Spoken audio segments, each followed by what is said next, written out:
The first time I saw him was over 3 years ago. He was part of a crowd on a subway that I saw as I sat leaving on the train. At first, I could only make out the abstract expression, his details being too far away to clearly register. It was clear from this singular observation, however, that something was horribly wrong.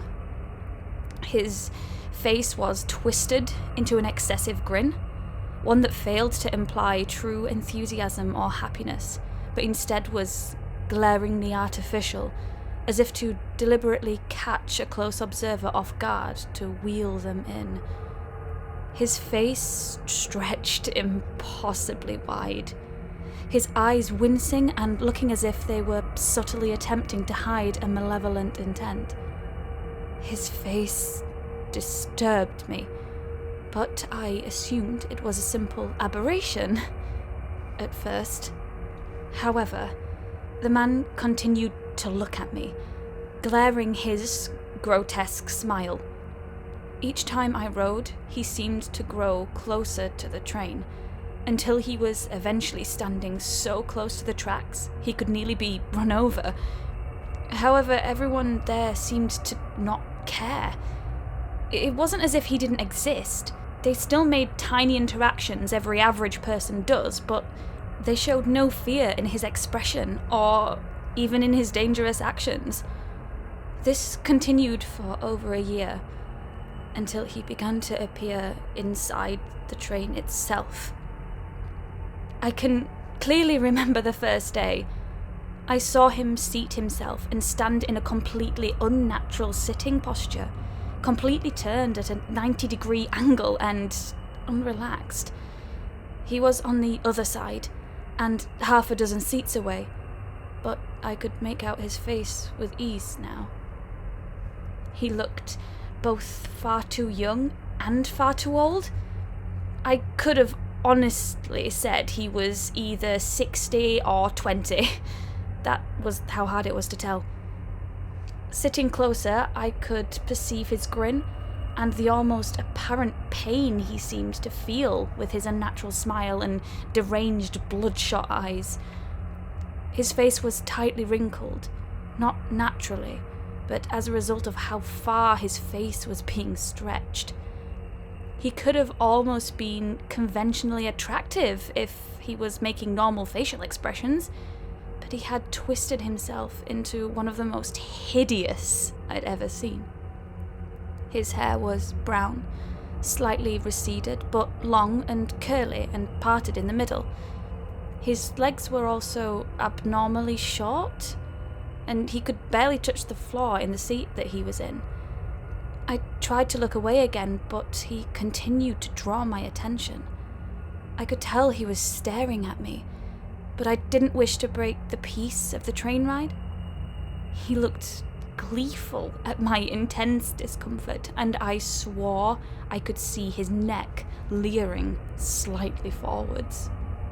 This charade continued, as he would continue to sit in different random places, but always with the same unnatural posture and the same retina-burning face.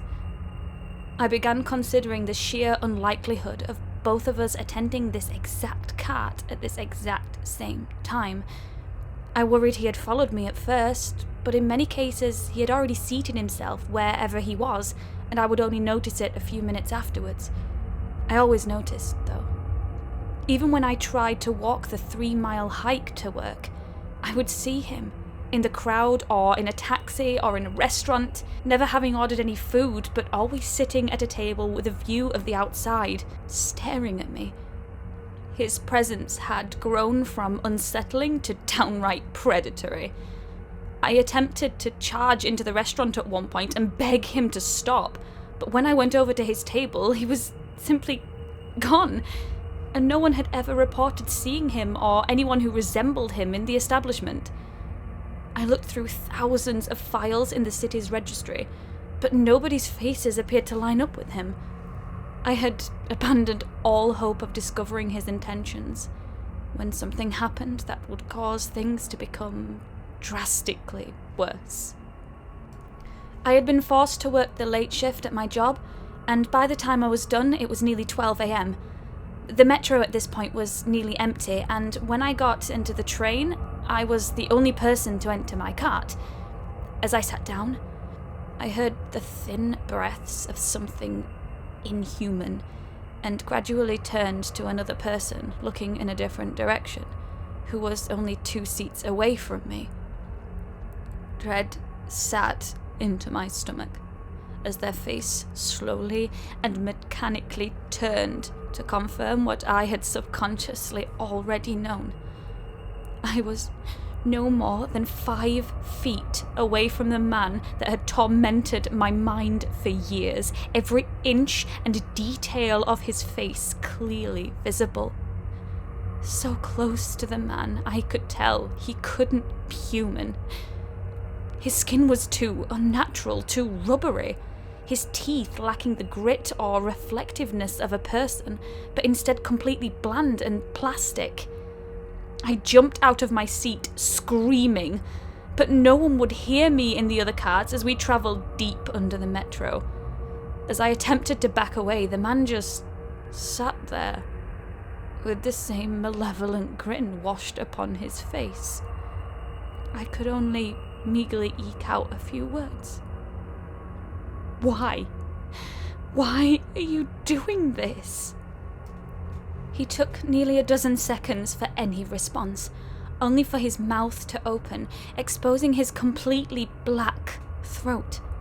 He had no tongue, no uvula or flesh, only complete and utter blackness expanding down the infinite expanse of his inner mouth.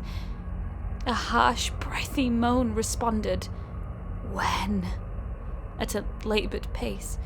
I screamed at him for more answers, but he could only continue this desperate charade. "When?" escaped his lips, or I guess what posed as lips, yet again stabbing any hopes I had for a coherent answer. I swung my fist as hard as I could at him, yet he was absolutely unaffected.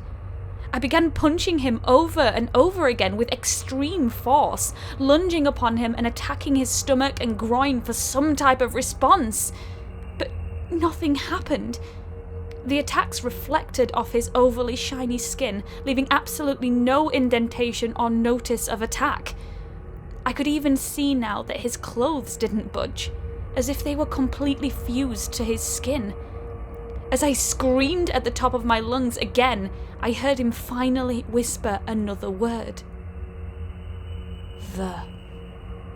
It was just as useless, just as meaningless, cruel, and arbitrary. I flung myself outside the metro as soon as I could, and I ran as fast as I have ever ran in my life, nearly toppling over another person. I ran up the stairs to my apartment and locked it absolutely shut. I began to hear a low, dulcet tone. "Sssss." A continuous whisper, like a movie version of a snake. As I shone my phone's flashlight across my apartment, I saw what I swore to God couldn't have been. He had somehow beat me to my own apartment, and I was standing in my living room, the exact center of my apartment. He was staring at me. As I walked, his body perfectly rotated, not even shuffling his legs, but rotating without any external movements. I ran to the apartment door, trying to force it open, but it refused to move. I could see he was slowly approaching me, so I jumped and kicked him directly in the face, running to my bedroom and slamming the door shut as I locked it. He began to stand up as if nothing even happened. I rammed my wardrobe over the door and called 911 as fast as I could.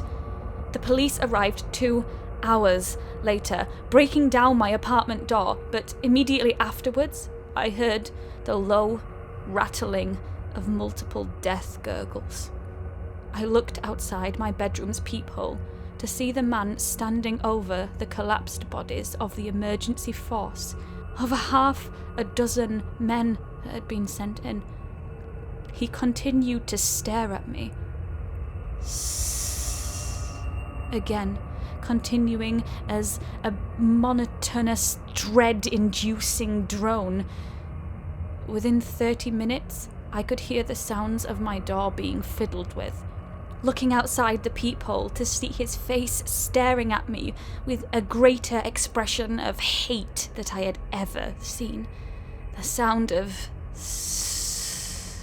transforming painfully slow into the distorted gurgle of oh. I can tell he's close to opening my bedroom door now. My best bet is to likely jump outside my window and hope I can survive the 3-story fall. Almost wordlessly, I've realized something. He wanted me to do this. By sharing this with you, I've invited the man's form into your head. Stop listening to this story now and stop thinking about him forever. It's the only way you can possibly stay safe. I regret dearly for exposing you to this thing and whatever it has planned for me and you. But it's too late now. I've attempted to delete this dozens of times, but my fingers force me to bear my thoughts onto the page and bear his form. He forced me to take a picture of his form, and as I speak now, my body is forcing me to post the link.